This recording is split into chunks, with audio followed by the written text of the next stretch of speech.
Тақты арқаның әсеті ұстазы Кемпірбайды хал үстінде жатыр деп хабарын естіді екен ел ішінен. Арқадан арнаулы Кемпірбайға көңіл айтуға, көңіл сұрауға жаңағы әсет жолға шығады екен. Жол бойы ел арасынан, ел ішінен жаңағы Кемпірбай хал үстінде жатыр деп естіп әсет қатты күйзеледі екен. Сонымен жаңағы Кемпірбайдың ауылына кеп,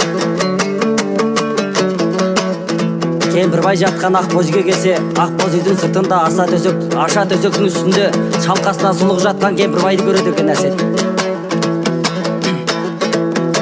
Сонымен тілге келмей қалған болды ғой енді деп әсет аттың үстінен былай деп Кемпірбайға қоя береді екен. Ей шіркін-ай!